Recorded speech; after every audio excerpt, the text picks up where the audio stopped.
बच्चों, अभी तक हमने पढ़ा कि जो हाइवथा था, रेड इंडियन बॉय था और वो एनिमल्स और बर्ड्स से बहुत प्यार करता था और उसको उनकी भाषा भी आती थी।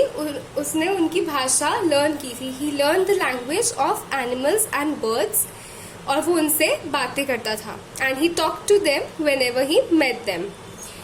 तो अब हम जानने की कोशिश करते हैं कि एनिमल्स की जो भाषा होती है वो कैसी होती है। ठीक है, तो ये एक बहुत ही छोटी सी स्टोरी है जिससे हम जानने की कोशिश करेंगे कि क्या एनिमल्स को भी या बर्ड्स को भी हमारी तरह बात करने की जरूरत पड़ती है या सिर्फ हम ही हैं जो बिना बात किए नहीं रह सकते हैं। तो चलिए बच्चे, ये स्टोरी शुरू करते हैं। Duck duck oops, like us animals too need to communicate with others. तो वो कह रहा है डक डक। तो ये क्या है? एक इस पिक्चर में देखिए, ये है एक डक और ये है एक आदमी। तो वो बोल रहा है लाइक अस, लाइक ह्यूमंस, क्योंकि हम क्या है? हम इंसान हैं। Like humans animals too need to communicate with others. तो जैसे हम एक दूसरे से आपस में बातचीत करते हैं, अपनी जो दिल की इच्छाएं होती हैं वो एक दूसरे के साथ शेयर करते हैं, कुछ ज़रूरी चीज़ बतानी होती है वो बताते हैं, वैसे ही एनिमल्स को भी या बर्ड्स को भी आपस में बात करने की ज़रूरत पड़ती है जब वो खतरे में होते हैं या जब वो खुश होते हैं। तो चलिए बच्चों, हम ये स्टोरी शुरू करते हैं। तो ये है एक आदमी और ये है डक, और इस आदमी का नाम क्या है? Ray Peterson. Ray Peterson thought the wild duck was quacking up when she started tugging at his trousers and running in circles around him. She was flapping her wings and squawking like crazy, he said. But when the duck plopped down beside a seaward drain, Peterson took a look. What did he see? 8 ducklings that had fallen through the grate. तो अभी क्या हो रहा है बच्चों? रे Peterson को ऐसा लगा कि जो वाइल्ड डक है ये क्या कर रही थी। ये एक वाइल्ड डक है, मतलब ये एक डक है और ये पीटरसन के आसपास ऐसे ना चक्कर लगाने लगी। ये जो रे पीटरसन है वो अपने रास्ते में जा रहा था और ये डक इसके आसपास तेज तेज भागने लग गई, इसके चारों ओर सर्कल में, गोले में। ठीक है, तो इसको वो जान नहीं दे रही थी और इसके आसपास चक्कर लगा रही थी। और देखिए, आप ध्यान से देखिए, इसने अपनी चोंच से पीटरसन के जो ट्राउजर्स हैं, जो उसके पैंट है, उसको खींच रही है वो, मतलब उसको बुलाने की कोशिश कर रही है। तो वो उसे क्यों बुला रही होगी? क्या वो किसी खतरे में है? आखिर क्या बात है? तो हम आगे पढ़ रहे हैं।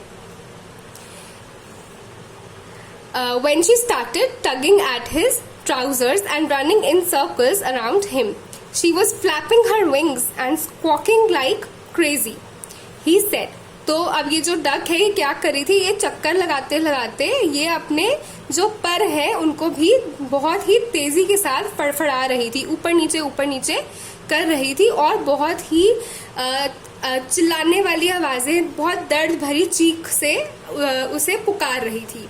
किससे पुकार रही थी? रे पीटरसन को।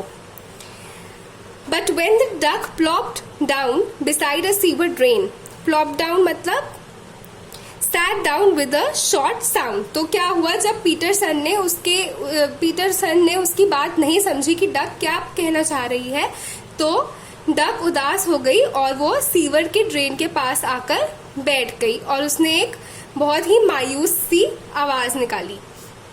Peterson took a look. तो पीटरसन घबरा गया। उसने सोचा कि ये डक बहुत ही अलग तरह से बर्ताव कर रही है, तो मुझे देखना चाहिए कि क्या ये किसी मुसीबत में तो नहीं। What did he see?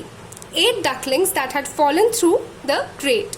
तो उसने क्या देखा कि 8 ducklings, मतलब इस बड़ी डक के 8 छोटे छोटे बच्चे, जो कि छोटी छोटी डक्स होंगी, that had fallen through the grate। तो वो एक लोहे के ढक्कन से, जैसे जो सीवर होता है, जो नाली होती है, उसके ढक्कन से इसमें छेद होते हैं उसमें, तो वहां से उसके जो 8 बच्चे थे डक के, वो वहां से गिर गए हैं नाली में। Peterson soon launched a rescue mission. तो पीटरसन ने जब ऐसा देखा कि जो डक के, जो मम्मा डक है और इसके जो बच्चे हैं वो बहुत मुसीबत में है, तो उसने उनकी मदद करने की सोची, तो उनको रेस्क्यू मतलब उनको बचाने का प्लान बनाया, उनको बचाने का मिशन तैयार किया। He called the police and a tow truck to help him lift the 200 pound sewer grate. तो उसने सबसे पहले क्या काम किया, उसने सबसे पहले पुलिस को बुलाया और टो ट्रक को बुलाया। टो ट्रक ने क्या किया, वो जो सीवर का जो ग्रेट था, वो जो ढक्कन था, वो जो उसका वो था ढक्कन था, वो बहुत बहुत बहुत भारी था कि वो किसी इंसान से नहीं उठाया जाता।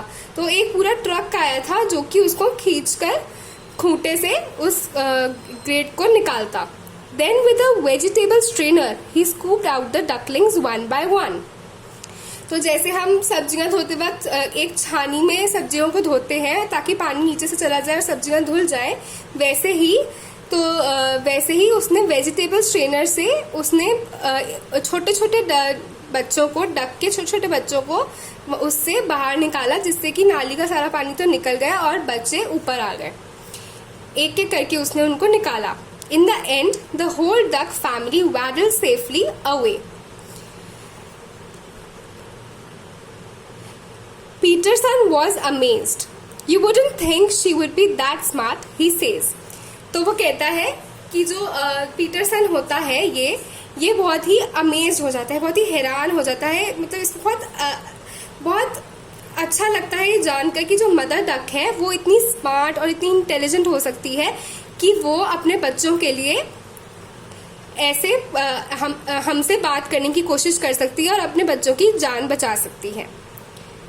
तो बच्चों, हमने इस स्टोरीज में क्या देखा कि ये जो एनिमल्स होते हैं, जो बर्ड्स होती हैं, जैसे ये डक है, तो इनको भी बात करने की जरूरत पड़ती है। हो सकता है इनके बात करने का तरीका अलग होता हो, ये इंग्लिश ना यूज करती हो, हिंदी ना बोलती हो या कोई और भाषा ना बोलती हूँ, पर इनकी आवाजें, इनके पंख फड़फड़ाने के तरीकों से हमें पता चलता है कि क्या ये किसी मुसीबत में है या खुश है या हमसे क्या कहना चाहती हैं, हमसे इस प्रकार से बातें कर सकती हैं।